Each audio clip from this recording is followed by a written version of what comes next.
Stanford University. The Human Experience. Inside the Humanities at Stanford University. humanexperience.stanford.edu.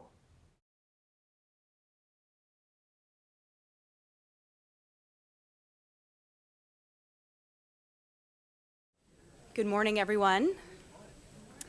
Thank you for making your alarm clocks go off in enough time for you to be able to come to this clock this morning. Welcome back to Stanford. My name is Emily Casperson, and I work in the Alumni Association's Travel Study Department here on campus. And for those of you who know Travel Study, we offer about 55 trips a year around the world with faculty leader from campus.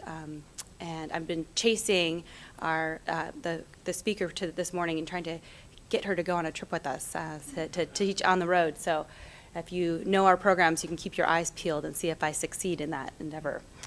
I wanted to just ask you politely to turn off your cell phones this morning or any other device that might go beep or buzz or something. It's very exciting. We're having this taped for Stanford iTunes, and it's also being recorded, so we appreciate not having any interruptions. So after that housekeeping, I just wanted to say it's my great pleasure to introduce to you our speaker this morning. Priya Satia currently teaches courses on modern Britain and British Empire. Her research interests span from modern British cultural and political history to the experience and practice of war to environmental history. Priya was raised in Los Gatos, California, and was a Stanford undergrad who majored in chemistry and international relations before switching over several years later to history and winding back up at Stanford. Her current hobby is raising her 2 children, and like I said, I'm trying to make her another hobby being a faculty leader in Stanford travel study programs. And her favorite travel destination currently are the archives in Birmingham, UK, the capital of the old gun trade. I know that we're all really looking forward to hearing her this morning, so without further ado, I'll hand it over to her for her talk on Iraq Then and Now, Lessons from Empires Past. As I said, I'm a British historian, as Emily was letting you know, and I know it might be a little bit misleading that this talk is prominently entitled Iraq Then and Now. And so my focus is, on British history and on the experience of the British when they were in Iraq. So that is really what you're going to be hearing about today. So I want to start by asking you a question. How many of you read Marx when you were undergraduates? I think it will depend on when you were here, but some of you at least. And some of you must be familiar with the line, history repeats itself, first as tragedy, then as farce, right? So what Marx meant when he said this, of course, was that history never actually repeats itself, right? He's underscoring the notion that history can't repeat, that it's always evolving and developing dialectically. And so I do want to emphasize at the outset that tragic and often farcical as our current involvement in Iraq is, it's not merely, I'm not making the argument that it's merely a repetition of the first British attempt to violently impose colonial control over Iraq in the 1920s. We are definitely in a mess of our own making. But I do think, nevertheless, and this is the case that all historians have to make, that earlier episode can help us understand our present discontents. It can help us understand the making of what you might call the conditions of possibility for what's happening today, including, especially, and this is really the focus of my argument today, the invention of a mode of modern statecraft that was designed to secure imperial ends in an increasingly anti-imperial world in the 20th century. So I'm just going to kind of briefly summarize what I'm going to talk about and then walk you through the whole story of Britain and Iraq. Britain first obtained control of the 3 Ottoman provinces that make up the current country of Iraq during the First World War. By then, after the First World War, the growth of anti-imperial international opinion had made it necessary to dress up this new colony in more respectable clothes. So hence the mandate system of this new institution called the League of Nations that was set up after the First World War. And what the mandate system did was it assigned these newly freed but allegedly immature countries to long-term and generally unsupervised tutelage under a more advanced power. so-called more advanced power. But for Iraqis and for many others who are watching this story unfold, this word mandate was just a sort of flimsy imperial disguise for just a regular old colony. Moreover, the problem from their point of view was that throughout the war, the British had, through kind of a mixture of careless idealism and very careful shrewdness, promised the Iraqis a free country all the way through the 4 or 5 years of the war. So they were quite disappointed at the end of the war when they were told that, okay, now you're going to be a British mandate. Disappointed and writhing under this protracted military occupation under the British, the Iraqis finally mounted a very violent insurgency, which was really a fairly large conventional war by any standard, in the summer of 1920, when things were still being hashed out diplomatically. And this was a moment when the British were already facing massive nationalist resistance in other parts of the empire, in Egypt, in India, in Ireland, and elsewhere as well. So militarily and financially overstretched, the British imperial state started to fumble for creative solutions to counterinsurgency. And in early 1921, the colonial secretary, who was Winston Churchill, called a conference in Cairo. And at that conference, all these experts who worked on the Middle East, both kind of informally and formally within the government, came together and they decided, among other things, to establish an Iraqi constitutional monarchy under King Faisal, and to police Iraq through an entirely new system that was known as air control, by which this new military service, the Royal Air Force, would patrol the country and coordinate information from agents that were working on the ground and use that information to bombard any subversive villages or tribes in the country. So it was a new kind of discipline, a new technology for disciplining a colony. Eventually, in the event, air action was used often in Iraq against Turkish and Najdi raiders who would come in across the borders at a time when these borders were very much a work in progress. And air action was also used against Arabs and Kurds rebelling in various different ways within Iraq itself. Now, air power had been used during the war, of course, and we can talk about that more afterwards. It had also been used kind of spasmodically elsewhere across the empire, particularly in 1919.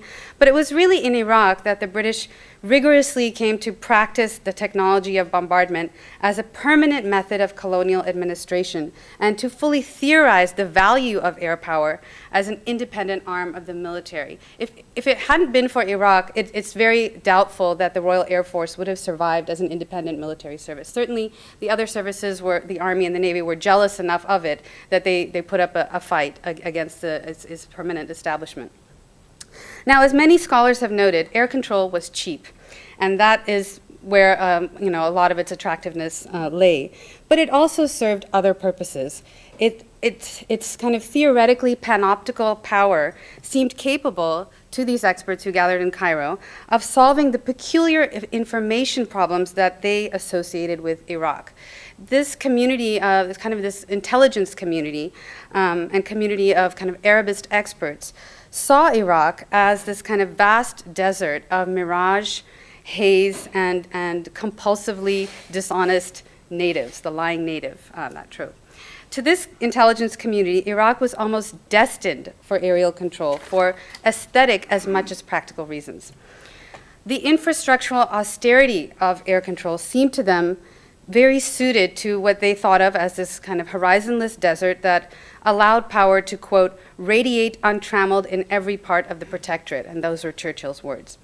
The fact, the region's actual topographical diversity, which we are so familiar with today, the fact that there are, these enormous mountainous regions in the north, these labyrinthine marshes in the south, and very varied kinds of deserts throughout the middle parts, when that diversity was actually acknowledged by some of these experts, it was held up as yet further proof of Iraq's suitability as a training ground for the RAF, a place where they could gain experience flying over various different kinds of terrain.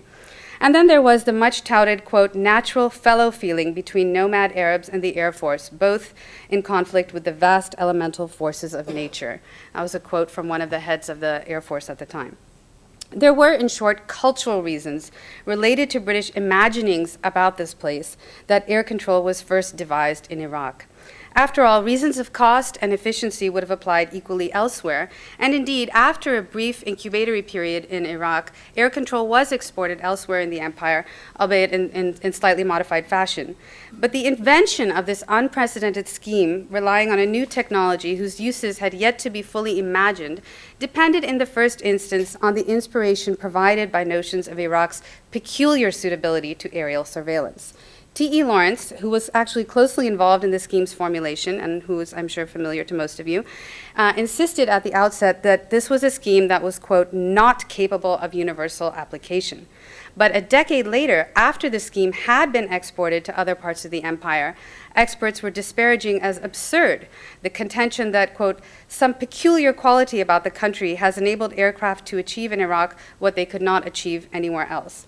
So what I'm after today is the power of that original contention about Iraq's peculiar qualities and the ability of that contention to sustain faith in the scheme throughout the interwar period, despite often quite vocal skepticism of the regime's efficiency and humanity.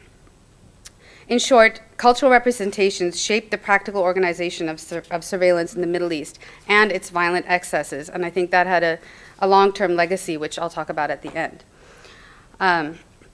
Now, so let me back up now to the beginning of the story and kind of the making of this intelligence community and where, and the making of its ideas about Iraq. So intense British surveillance of the interior of the Ottoman Empire, which was the polity in charge of this place before the end of the First World War, intense British surveillance of that region began at the turn of the 20th century because of various different reasons, including British rivalry with Germany, which was becoming active in the region, nationalist movements that were emerging within the Ottoman Empire, and also the intelligence failures of the South African War at the turn of the century. All those things sort of combined to recommend more energetic intelligence gathering in the Middle East.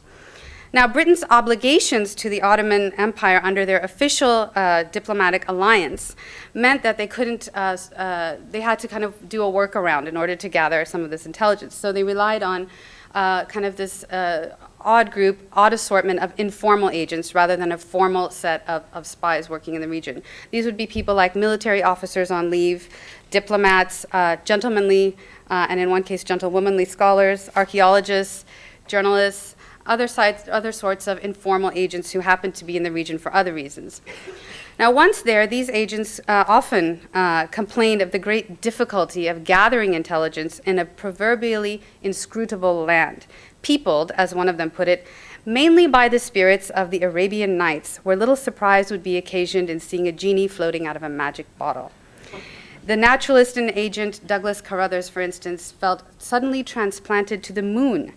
The fundamentals of cartography remained a challenge, since in this apparently featureless, horizonless, always changing and mirage-ridden desert, these dreamy and distracted agents often had great difficulty simply determining where they were. They would actually report this back, that I don't know where I was. So they decided to cease thinking geographically, as they put it, and concluded that the region was, quote, very much the same everywhere. This was one of the major geographers of the region said this at the Royal Geographical Society. In any case, in keeping with the country, there was the problem that the local population seemed so prone to exaggeration and dishonesty that, as one agent put it, one cannot believe a word that one hears. Now, despite all this, Arabia, as they referred to this kind of geographic and cultural imaginary, did seem to this group of agents to possess certain virtues that were disappearing in what they thought of as an increasingly decadent and bourgeois Britain. Particularly as the South African War had made clear. Indeed, many of these informal spies had been drawn to this kind of intelligence work as a means of venturing to an antique and romantic land under cover of patriotic duty. They wanted an excuse to get into this place. In Arabia, one of them wrote, one may step straight from this modern age of bustle and chicanery into an era of elemental conditions, back into the pages of history to medieval times. So extending their romanticization of the noble Arab to themselves, they saw the desert as a haven for individuals who prized boundless liberty, whether they had been born there or had fled civilization's relentless smothering of their instincts to be there. As one of the few places that the Royal Geographical Society ranked still unknown, capital S, capital U, Arabia also offered the chance to revive the pioneer heroic spirit of Victorian exploration. So together, the informality of intelligence agents, the agents' kind of libertarian instincts, and their nostalgic hankering after Victorian-style imperial fame, together those factors kind of conspired to keep intelligence in the Middle East outside the compass of the ethic of discretion that had begun to dominate the intelligence services elsewhere. Arabia was considered a kind of spy space in its very essence, a place where professional, methodological, and ethical standards simply did not apply. As one agent put it, crossing the Mediterranean, one entered a new realm of espionage, full of Eastern cunning and subterfuge, in which the spy no longer emerged bogey-like as in the West. Indeed, intelligence in Arabia seemed delightfully to them to resemble the intelligence world of the emerging genre of spy fiction, with whose development it neatly dovetailed. And that was the genre that was just coming out at this time. Deeply conscious of working in the region of the Bible and the Odyssey, where espionage had always been an integral part of the epic struggle for knowledge of the self, these agents self-consciously followed their fictional contemporary, Rudyard Kipling's Kim, in seeing no contradiction between being a spy and being a spiritual disciple at the same time. In the infinitely mysterious desert, faith, if not facts or visual data of any kind, seemed a reasonably practical objective. Unlike previous generations of Orientalists, they embraced a kind of anti-empiricist metaphysical epistemology based on notions of a shared past and racial affinities rather than difference. So if travel in this kind of blank space of Arabia tended to numb their senses as they felt, it did, as one of them put it, allow them to see, hear, and feel outside the senses. So many agents had actually pleaded with Whitehall, pleaded with the British government for the job of intelligence gathering in the region, precisely for the chance to escape the existential dilemmas then being unleashed by Western science. The very forces that were fueling the turn of the century mystical revival in Britain drove these adventures to the ancient seats of occultism, right? And many of the people who were in the region, like the archaeologists, people like T.E. Lawrence, were there because they were digging up the ancient sites of occultism. This was kind of a craze in Britain at the turn of the century. The apparent limitations on empirical intelligence gathering in Arabia tended to open the door to a breed of explorer agent willing, like the contemporary philosophical and artistic avant-garde, to experiment with new theories of perception and more kind of unscientific ways of knowing. Now, as a basis of knowledge, faith could at once solve these agents' intelligence gathering difficulties and provide an antidote for their spiritual cravings. To them, Arabia, of all magical, mysterious places, was the place for miraculous conviction. In the words of the informal spy and infamous future secret diplomatist Mark Sykes, the desert is of God, and in the desert no man may deny him. This was the birthplace of the three major monotheistic religions, all of which began with prophets who saw visions and heard voices. Not very empirical kind of thing. To Edwardians, Arabia was a kind of biblical homeland to which they were returning in search of the, quote, perfection of mental content that Arabs alone, even among Asiatics, seemed to possess. So primitivism of this kind was trendy at the turn of the century, even though, of course, it is still condescending and racist and all those other things. It was trendy in a new way. Arab wisdom to them seemed intuitive rather than intellectual, as beyond scientific check as all things in Arabia. So a journalist, a very famous journalist on the region, Meredith Townsend, wrote, "The European thinks, the Oriental only reflects, and if left to himself, the idea turned over and over endlessly becomes part of the fiber of his mind." And this was to them as much a product of place as race. Another traveler echoed, "In desert countries, the essential facts sink into you imperceptibly until they are woven into the fibers of your nature." So agents' distraction from an empirical method of intelligence gathering also pointed a way forward. Rather than abandon the effort to grasp inscrutable Arabia, they invented an intelligence strategy that prioritized knowledge acquired through intuition over knowledge acquired through sense data, stipulating lengthy immersion as the only effective preparation for this work. By intuition, what they meant was the acquired ability to think like an Arab, an empathetic mimicry of the Arab mind. For, as one of them put it, only by Orientals or by those whose long sojourn in the East has formed their minds after the Oriental pattern can the Orient be adequately described. So agents like the special duty agent Norman Bray determined to, quote, merge in the Oriental as much as possible, to absorb his ideas, see with his eyes and hear with his ears, to the fullest extent possible to one bred in British traditions. The intuitive ability to discern truth from the dross of Arabian deception was prized in this community of intelligence agents. What made Arabist experts expert was their ability to see, like Arabs, beyond surface deceptions, to discern the real from the unreal, the mirage, the lie. Knowing Arabia was for them a matter of genius. Book knowledge mattered little, they said. This is Bray again. We sensed the essence of a matter. The gifted few seemed to contemporaries to be almost preternaturally omniscient. So Gerard Leachman, one of the more famous of this group, was said to just know everything, automatically, intuitively. Thus, at the outbreak of war, this group of agents exercised a remarkable influence over the intelligence and military tactics employed in the Middle East, especially the innovative use of air power in the region. Besides the uses of air power in desert mapping and communication, where it proved very helpful, the intelligence community also praised its, quote, enormous political possibilities, discovered when the Iraqi tribes that the British had liberated from the Ottoman Empire during the war got out of hand and, quote, required a lesson, which took the form of an aerial raid with bombs and machine guns.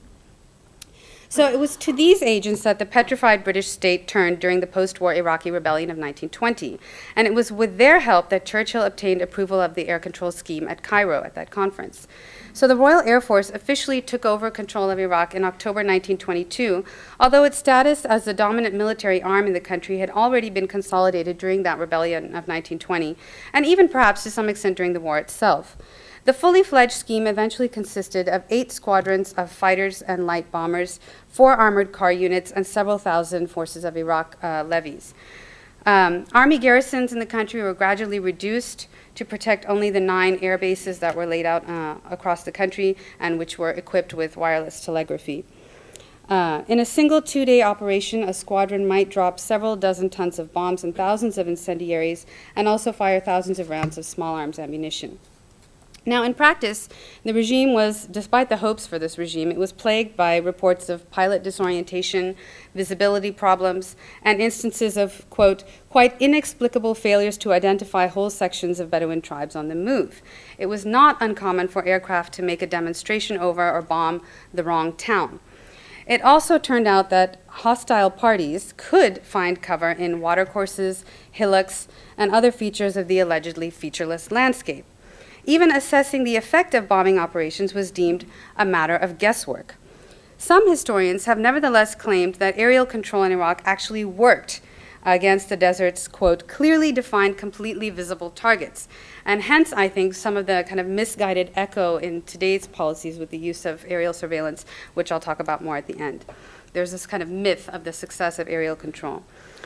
Thus, in interwar Iraq, in this infamously deceptive land, all this inaccuracy, in fact, information itself was easily dismissed. This was the key.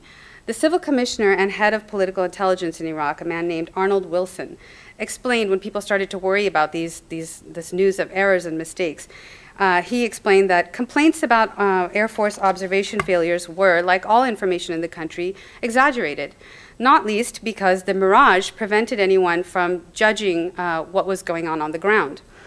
In any case, accuracy itself was moot, since the aircraft were really meant to just be giving the impression of being everywhere at once and conveying a silent warning. Those were his words. So proponents of this air control scheme frankly admitted that terror, and that was their word, was the scheme's underlying principle.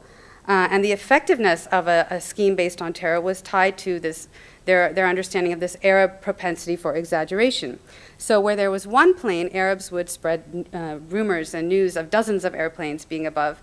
And if a few casualties resulted, the Arabs would spread news of many, many more casualties, and that's how the scheme would work. So air control would work sort of like the classic Panopticon.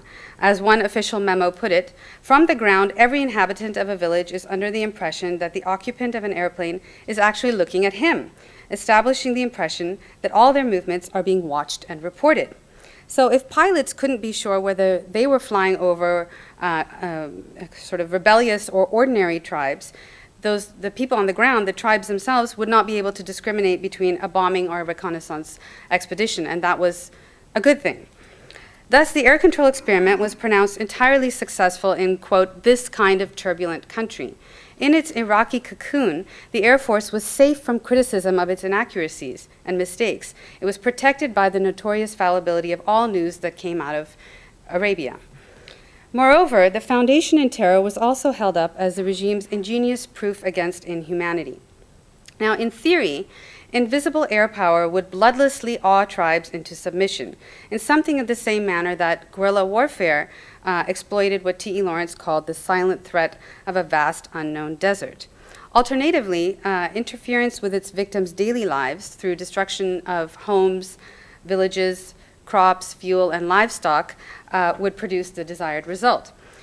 But of course, the inhumanity of the system stemmed from its inability to distinguish between combatants and non-combatants in its violent destruction of their material wealth as much as the destruction of their lives.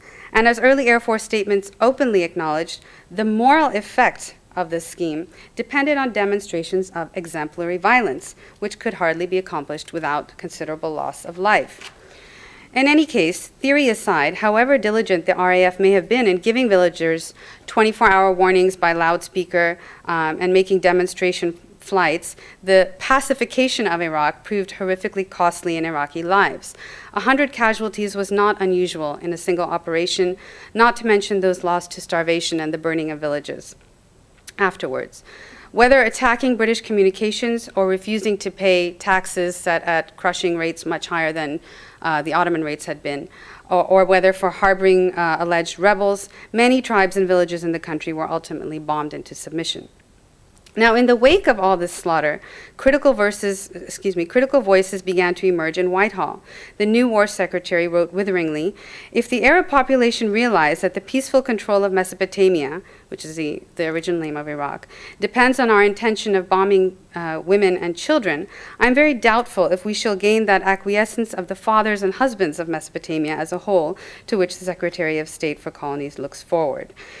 This critique was amplified in the press and parliament, where many had looked upon this Iraqi adventure as kind of very outdated imperial foolishness from the beginning. Now, all this official displeasure quickly elicited explanatory memoranda from the Air Ministry, which argued in the main that air control was not unique in eliding the distinction between combatants and civilians. All war is not only brutal, but indiscriminate in its brutality, they urged, pointing to the effects on civilians of things like naval bombardment, shelling, blockading, and so on. At least the lives of attackers were safer in air operations. Speaking as unsentimental realists, the air staff even succeeded in convincing some of, quote, the great humanity of bombing, arguing that however appalling and ghastly it was, it ultimately lowered even enemy casualties by forcing them to give up sooner in the face of, quote, continual, unending interference with their normal lives. So the Great War, the First World War, had certainly shifted notions about humanity and warfare. To many military thinkers, the moral imperative was to minimize casualties as a whole, rather than civilian deaths in particular, since modern combatants were, after all, merely civilians thrown into uniform at the last moment. Nevertheless, the air staff did not really address the concerns of those critics who were equally offended by modern war's general brutality, or of those who rightly might have considered aerial bombardment and its all-seeing omnipotence more lethal and terrible than older forms of barbarity. But most saliently, for our purposes, these counterexamples, like naval bombardment, blockades, and so forth, were all wartime measures. The air staff paper was meant to be discussing bombing as a peacetime security measure, a policing technique. But what was permissible only in wartime in other countries turned out to be always permissible in Iraq. The Air Secretary acknowledged that in Iraq things happened which, if they had happened before the World War, would have been undoubtedly acts of war. This military permissiveness drew on the intelligence community's ideas about the kind of place Arabia was, a mystical and romantic land existing somewhere beyond the pale of worldly and bourgeois convention, a place of honor and bravery, a place of manly sportsmanship and perennial conflict. The Air Force intelligence officer John Glubb, later Glubb Pasha of the Arab Legion, some of you may have heard of him, insisted that life in the desert is a continuous guerrilla warfare, which meant that you had to strike hard and fast because that was the way of Bedouin war. To Bedouin, war was a, quote, romantic excitement, whose production of tragedies, bereavements, widows, and orphans was a normal way of life, natural and inevitable. Their appetite for war was the source of their belief that they were, quote, elites of the human race. So in this view, it would almost be a cultural offense not to bomb them, right? So for their part, as the knights of the air, which is how the airplanes were kind of looked upon in this period, aircraft seem to have brought chivalry and the sense of honorable combat between elite warriors back into an otherwise thoroughly grim and vulgarized modern warfare that everyone had experienced in the First World War. Arnold Wilson, the civil commissioner in Iraq, confirmed for the Air Ministry that the problem was really only a problem of British public perception, and in fact, Iraqis were used to a state of constant warfare, expected justice without kid gloves, had no patience with sentimental distinctions between combatants and non-combatants, and viewed air action as entirely legitimate and proper. This is a quote. "The natives of a lot of these tribes love fighting for fighting's sake," the former Chief of Air Staff Hugh Trenchard assured Parliament in 1930. "They have no objection to being killed." In the House of Lords, you know.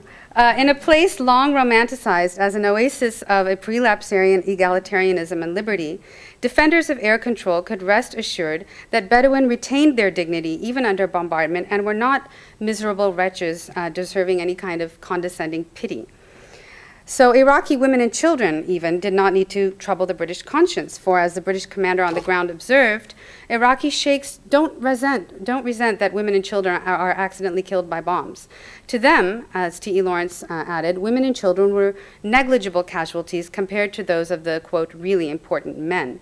Although, he added, this was too oriental a mood for us to feel very clearly. In 1932, the British High Commissioner in Iraq warned against clipping the claws of the Air Force in post-mandatory Iraq because, quote, the term civilian population has a very different meaning in Iraq from what it has in Europe.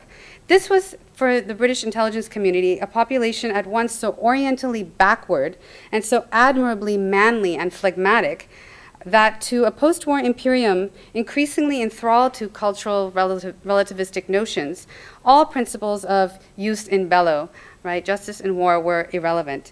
The austerity of tribal existence, which was a condition imagined to extend to all Iraqis, not all of whom obviously lived in that kind of tribal setup, rendered even concern about destruction of property irrelevant, despite the deliberate targeting of livestock, camels, and villages. Moreover, data of any kind were so notoriously difficult to find in Arabia that there seemed little point in worrying about precisely who was killed in the bombings. From the Colonial Office, ex-agents assured their colleagues in Iraq that bombs dropped on men in the open seldom have any effect beyond fright. And they advised dropping the matter of collecting results, since observation of casualties was always misleading. This cavalier attitude rendered casualties entirely casual. If the civil commissioner is going on to Mosul, read a General Headquarters telegram to Arnold Wilson, will he be so kind as to drop a bomb on Batas? Apparently, this sort of kindness he never objected to. Striking at a phantom enemy and enjoying the bliss of willful ignorance at the outcome made air control sit more easily in the British official mind. Only in Arabia, about which the British had long decided nothing could ever be really known, did such fecklessness make sense and thus make air control acceptable. Air control also seemed to fit comfortably in a biblical land to this community. In 1932, when the inhumanity of this scheme was of some pressing concern at the World Disarmament Conference in Geneva, the British High Commissioner in Iraq argued that unlike outrages inevitably committed by ground troops, bombing from the air is regarded almost as an act of God to which there is no effective reply but immediate submission. Lawrence similarly insisted that for Arabs, bombing was impersonally fateful, not punishment, but a misfortune from heaven striking the community. Arabia was a biblical place, and the people who lived there knew that. They expected periodic calamity and continual news of life and death.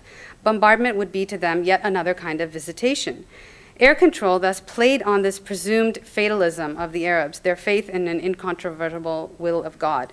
Such people, the British thought, could bear random acts of violence in a way that Europeans, coddled by secular notions of justice and human rights, could not. As a biblical place, Arabia was also a place of elemental clashes between good and evil, out of the realm of ordinary mortal law. The Bedouin world of violence, bloodshed, and war recalled for Glubb England's forgotten age of chivalry. They possessed, quote, depths of hatred, reckless bloodshed, lust of plunder, of which our lukewarm natures seem no longer capable, deeds of generosity worthy of fairy tales, and acts of treachery of extraordinary baseness. Their love of dramatic actions outweighed the dictates of reason or the material needs. Even, the general staff affirmed, it even overcame the inherent dislike of getting killed.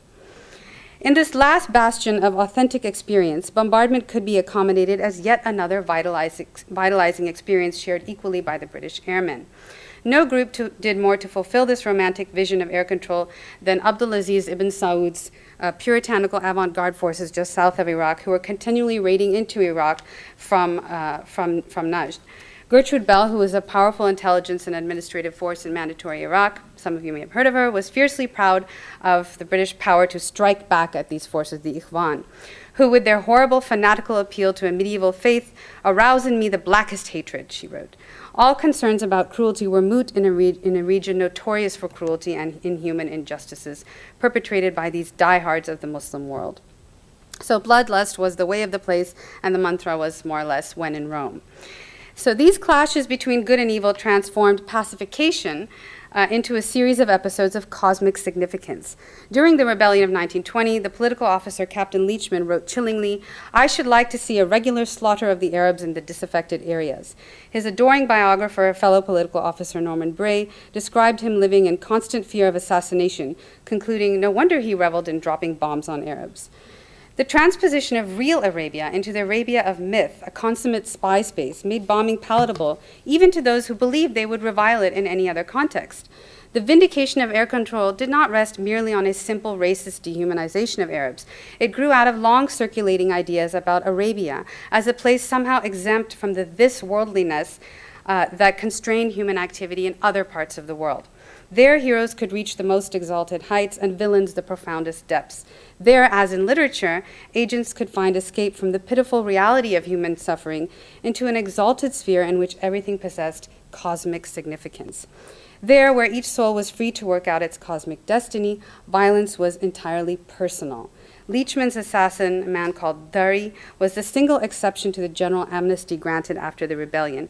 He was not seen as a member of that uprising, but as someone who had violated the honor between two men. The Iraqi unrest was reconfigured as an episode of medieval battle in which the mettle of chivalric men was tested and rewarded.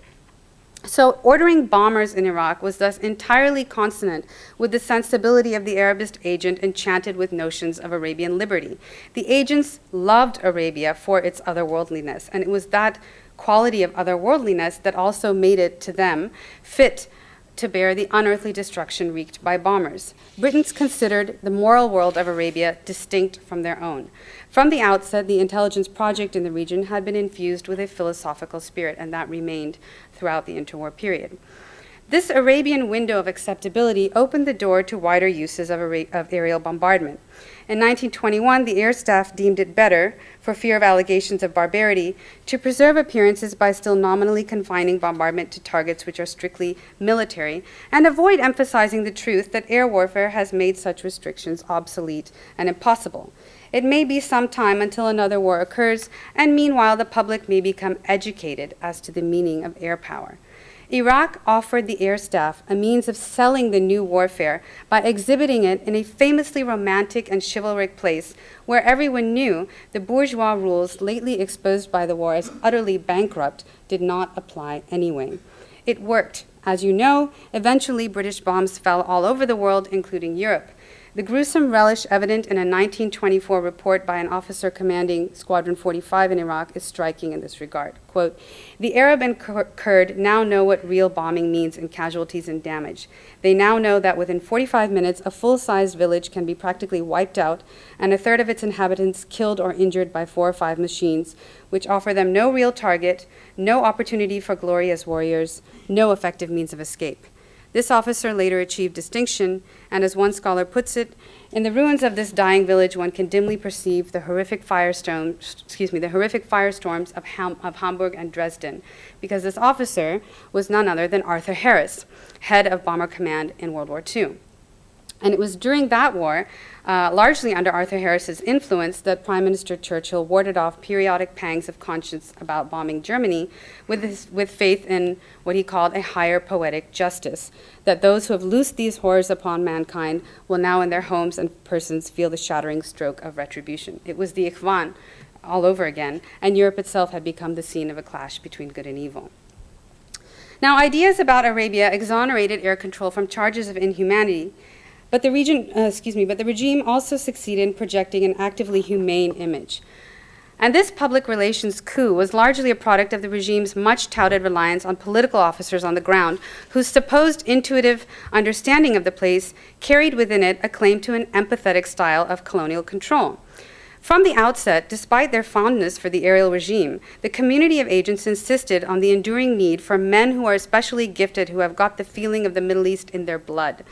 These establishment gadflies had little to fear. The Air Force quickly realized that it did need such agents on the ground to ascertain just when the desired moral effect had been achieved and avoid unduly prolonging operations. They also needed agents on the ground to cope with the visibility problems that continued to plague this supposedly all-seeing regime.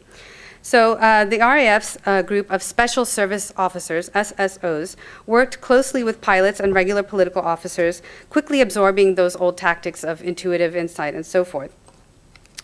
Intuitive insight was deemed indispensable to acquisition of the information required for bombardment, given the peculiar mentality of tribesmen who, in Glubb's words, deemed it a duty to receive and welcome a guest, even though he was mapping their villages with a view to bombing them and told them so.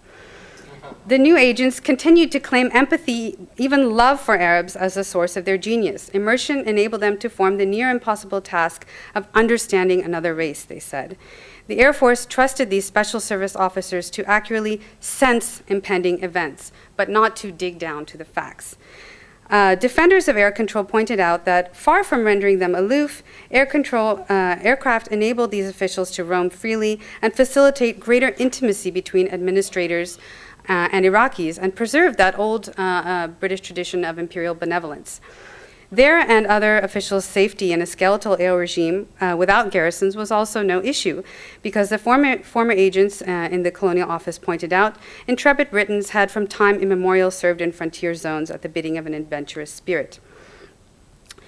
So air controls strengthened rather than weakened their feeling that in Arabia they could be as imperialists of old, as they had been in India and Africa and other places, despite the new technology that they were relying on. Of course, agents' untrammeled mobility also ensured that the Air Force could, quote, pick out the right villages to hit when trouble comes. So by this ironic logic, the Air Force's successful persecution of a village testified to their intimacy with people on the ground, without which they would not have been able to strike it accurately. Indeed, the claim to empathy ultimately underwrote the entire scheme, with its authoritative reassurances that bombardment was a tactic that would be respected and expected in this unique land. As late as 1957, RAF Marshal Sir John Slessor defended the regime by pointing to the fact that SSOs, who knew the place best and had become so attached to their tribesmen that they sometimes almost, quote, went native, were rarely critical of it. Well into the 80s, John Glubb continued to insist, quote, the basis of our desert control was not force, but persuasion and love. In 1989, a military historian also vindicated the regime by citing Glubb, since no European was ever closer and more sympathetic to the Arabs than he. And of course, in the very first year of the current Iraqi war, we heard an American captain defending American security measures in Iraq with the words, "You have to understand the Arab mind. The only thing they understand is force, pride, and saving face." At the end of the day, the claim to empathy was, of course, built on sand. From its Edwardian invention as an intelligence epistemology, the agent's cultivation of empathy had signaled not the recognition of a common humanity, but an effort to transform the self to cope with what remained irrevocably another physical and moral universe. After the war, aspiring agents, inspired partly by the legends surrounding their predecessors, continued to venture to Arabia to escape the bonds of too much civilization, to recover a noble and free democratic spirit lost to England. Their effort to gather intelligence in the Middle East began with the same baptismal sensations of moving in a fictional, unreal, biblical, enchanted, and uncanny space. They too looked for and found in the desert sublime a remembrance of God, a rekindling of faith. Their travel in the desert was still understood as an escape into the blue, a kind of truant fulfillment of patriotic duty. Glubb knew that in the desert, I'm alone. The government is indifferent to me. To enter Arabia was still to exit the customary world in both senses of the word, since, as he put it, the desert is a world in itself. So the extraordinary and romantic world of the Air Force in Iraq compounded this feeling of being in a world apart. Its tenuous links to civilization through a miraculous wireless infrastructure and rumors of Lawrence's presence in the ranks only fed this Arabian mystique. If flight over the austere biblical terrain reached new heights of sublimity and divinity, it also produced quite a bad effect upon one's nerves. Quote, a feeling that the end of the world had really come, according to one official. For new pilots, this sense of being lost at sea was deemed a crucial mental factor. Pilots came to learn to identify, quote, that air of quiet weariness which comes to those who have been in the desert too long, and fell prey to a nameless terror that made them go mad over time. So this was not for them a place for empathy, but for total psychic breakdown without some kind of cultural bracing in advance. They felt they might actually lose their minds.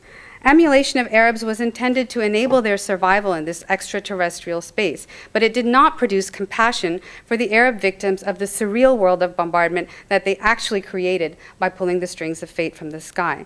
And that's how Iraq actually became a place beyond the reach of secular and humanitarian law. Now, the British concession of Iraqi independence in 1932 was confessedly nominal. That was their word. The air staff made it clear that the change upon Iraqi admission to the League of Nations would be, quote, more apparent than real. Special service officers remained on the ground despite the Iraqi government's objections. Key elements of Iraqi defense, aircraft, wireless, tanks, intelligence sources, and so forth, were kept out of the hands of the nascent Iraqi army as Britain's aerial assets morphed from the instrument to the reason for their continued presence in the region. The High Commissioner continued to exercise a right of intervention, and British advisors and consuls continued to pass on intelligence and ensure that the Iraqi government conformed to British priorities. The Air Ministry defended these continuities by reminding Parliament that this was an Oriental country where intrigue is rife. Making it that kind of country themselves, they privately conceded, we really have no defense. Air control was a mechanism of control for a region in which more overt colonial control was a political impossibility, since, as the Air Ministry theorized, in countries of this sort, the impersonal drone of an airplane is not so obtrusive as soldiers. Even British public opinion was rendered irrelevant. The scheme's cheapness was explicitly intended to elude the democratic check of British taxpayers. It allowed covert pursuit of empire in an increasingly anti-imperial age. But as long as the Royal Air Force remained in Iraq, the legitimacy of this so-called independent Iraqi government was compromised and insurgency remained rife. However discreet, the British presence remained a provocation to Iraqis, and the Iraqis were right to suspect the authenticity of British withdrawal. The country was fully and swiftly reoccupied during the Second World War. Finally, the revolution of 1958 overthrew the British-backed monarchy and sent the Royal Air Force scuttling home. But a mere 2 years later, having absorbed a great deal from the British intelligence services during World War II and the Cold War, the CIA began its interventions in Iraq, beginning with an attempt to assassinate the new Iraqi Republic's head of state in 1960. You guys wait for 2 more minutes, and I'll talk about the present a little bit. Okay, so hypocrisy is an easy kind of word to kind of reach for to try and describe what the British government was doing here. And I think it's sort of useless, though, as an explanation, however useful it may be as a description of, why avowedly enlightened regimes act this way. So instead, what I've tried to do in the past 40 minutes or so is to focus on the cultural mechanisms that enabled the British official mind to invent and implement the world's first air control regime with confidence in a consistent paternalism and a mostly clear conscience. The idea of Arabia circulated by these agents over the previous 2 decades provided them with a key for evading all charges of hypocrisy and brutality. Criticism was never totally silenced, but enough people were convinced, even impressed, for the regime to remain viable for the entire interwar period, and also for the regime to generate this myth of its own success that has so influenced what's going on today. The myth of air control success has informed American discussions about troop withdrawals from Iraq since 2003, when the Pentagon began to dream of replacing troops with air power that could, quote, strike everywhere and at once. And I know as a historian, I'm commenting on the present at my own peril, but hopefully this will prove somewhat useful to you. In 2008, as some of you may know, Defense Secretary Gates launched what's known as Task Force Odin, which was a secret program that put hundreds of unmanned surveillance and attack aircraft in orbit over Iraq and Afghanistan and later Pakistan as well. After President Obama came into office, drone use in these countries increased dramatically. He and Gates are basically convinced that constant, ubiquitous drone surveillance coupled with airstrikes triggered remotely will solve our tactical problems in these regions. But in June last year, the United Nations Human Rights Council condemned the U.S. failure to count and disclose, much less prevent, civilian casualties from drones. The U.S. government and military still refuse to share even the most basic information about drone use and attacks. And personally, I find it difficult to take the military's certainty of drones' effectiveness on trust when it neither counts nor identifies those killed. Quite the opposite, official secrecy fuels rumors of the worst, and periodic scandals prove that often the worst is true.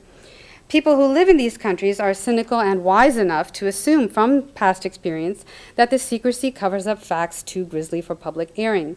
Memory of the past crucially shapes the military and political dynamics of any aerial strategy in the region. Colonel David Kilcullen, a counterinsurgency expert and former advisor to General Petraeus, has publicly attested that people in the region see the drones as neo-colonial, and he called their hit rate immoral. Lord Bingham, a retired senior British judge, compared hunter-killer drones to cluster bombs and landmines, weapons that have been deemed too cruel for use. While military experts warn of the impossibility of usefully analyzing the enormous amounts of data that drones collect, Iraqis have already proven adept at using cheap software to hack into the video feeds from the drones. But this is the key point. Generalized terror rather than precise strikes against insurgents remain the unspoken tactical foundation of today's plan. Enthusiasts praise not only the data, but the uneasiness produced by these hunter-killer machines' quote, persistent stare capability. Oddly, they believe that this imprisoning gaze will help win Iraqi hearts and minds, as if bad guys can be surgically removed and are not every day produced by precisely such impositions. News reports have testified to Iraqi civilians' fears of the drones, thanks largely to their inevitable imprecision. Meanwhile, as you all know, American troops have begun their departure. In the summer of 2009, U.S. troops left Iraq's cities in anticipation of a full departure from the country next year, or so the official story goes. In reality, most of these withdrawing forces have merely relocated to forward operating bases, where they have hunkered down for a long on-track, off-stage, inexpensive, built-to-last facilities. The idea is for the Americans to become invisible as they are renamed as trainers and advisors, and that public order, what little Iraqis have, will continue to depend on Iraqi awareness of this off-stage presence of U.S. troops. Obama has also made it clear that departure will by no means mean withdrawal of advisors, special forces, drones, and helicopters. There's no promise of a sovereign Iraqi airspace. But as history has shown, Iraqis are too shrewd to fall for invisible occupation. Already they worry about the loyalty of Iraqi security forces, who remain under the sway of embedded U.S. trainers, and who, after all, have taken over the violent security work of their former occupiers. Immediately after the first series of withdrawals, last year, Muqtada al-Sadr warned of American loyalists in the military and government. His sermons inspired marches in Sadr City with shouts of "No, no to America," "No, no to occupation," "No, no to terrorism," "Yes for independence." In short, the withdrawals were not seen as a step towards independence, but a step towards more covert and thus even more unaccountably violent American control, just like the post-1932 British period. Then, too, after 1932, Iraqi independence remained a mirage, as British trainers refused to entrust critical elements of security to their trainees for fear of compromising British security. Security itself remained a pipe dream, as it remains now. As the isolated trainers grew increasingly susceptible to paranoid groupthink about Iraqi politics, it became impossible for them to contemplate real withdrawal. Today, the fortifications that protect American trainers from their trainees threaten to create a similar bubble. In fact, the very thinness of this intruding presence, coupled with the unblinking eye in the sky, stokes wise Iraqi suspicions of a hidden hand guiding their country's fortunes, and thus has permanently and fatally compromised the legitimacy of the ostensibly sovereign Iraqi government, as the unresolved elections from March have shown. American public opinion might be somewhat appeased by troop withdrawals, but the reality is that as long as Iraqis, like Afghanis and Pakistanis, can look upon their governments as Janus-faced collaborators in violent and covert American military activity, those governments will not be able to stand up, and the American troops will not be able to stand down. Thank you.